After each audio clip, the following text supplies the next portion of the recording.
Okay, so imagine you're the person responsible for a school, maybe a hospital, or just a large business, and something happens. Not a fire, not a flood, but an invisible threat, a pathogen event. Right.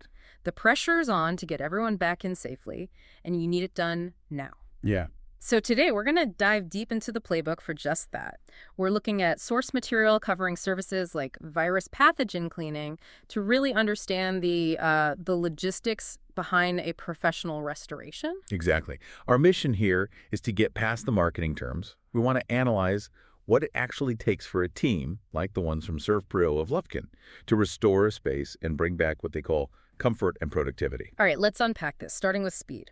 The sources all point to 247 emergency services and this promise, faster to any size disaster. But hang on, why the specialist? Couldn't you just call in a regular commercial cleaning crew to do an overnight deep clean? And that is the perfect first question. Because that 247 response isn't just for customer service. Mm-hmm. It's a matter of containment. Think about the places they serve. Education institutions, healthcare facilities, food service. These are high-traffic, high-risk environments. Sure. Getting on site within hours is critical to stop a localized event from spreading. It's about minimizing that disruption before it shuts down the entire system. A standard crew just isn't equipped for that initial urgent assessment. So that breakneck speed means there's absolutely no room for error. You have to be fast, but you have to be right. Right. Which I guess leads directly to training and the toolkit. The material mentions rigorous, continuous training, including IICRC industry certifications. And that's the differentiator, that certification, the IICRC. What is that exactly? It's the Institute of Inspection, Cleaning, and Restoration Certification. Yeah. It basically sets the non-negotiable, standardized rules for high-risk cleanup. This isn't just, wearing a mask and gloves. Yeah. It dictates everything. The specific level of PPE, how to set up containment zones with negative air pressure so nothing escapes, and, this is critical, the correct chemicals and the dwell times they need to actually kill a pathogen. Dwell times. Yeah, the amount of time a disinfectant has to sit on a surface to be effective. Yeah. Without that training, you're really just wiping surfaces. You're not disinfecting.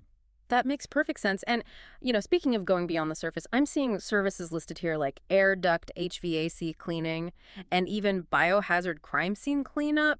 That seems like a whole different level. It is. Why is the HVAC system so important when you're dealing with a virus? Because of aerosolization.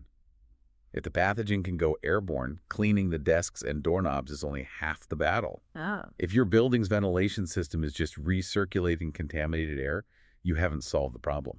The fact that they can handle complex biohazard jobs shows they're not just cleaning a room, they're restoring the entire building's environment, including the air itself. So when we put all this together, the speed, the IICRC protocols, the ability to handle something as complex as an HVAC system, the goal becomes really clear.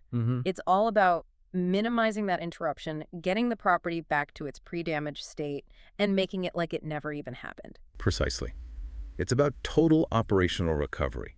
They're managing both the things you can see, like water damage, and the invisible threats you can't. It's a pretty powerful takeaway that real professional restoration isn't just one thing. It's this combination of highly trained people and very specialized equipment for both visible and invisible threats. Absolutely. And that leaves you with, I think, a really interesting final thought. If a single team is prepared to handle everything from a fire or a flood to restoring damaged documents or cleaning up after vandalism, what does that comprehensive level of preparedness tell you about the standard required to safely fight something you can't even see, like a virus? That's a great point. That depth of experience across so many different types of disasters. Well, that's what guarantees not just a space that looks clean, but one that is verifiably and safely clean.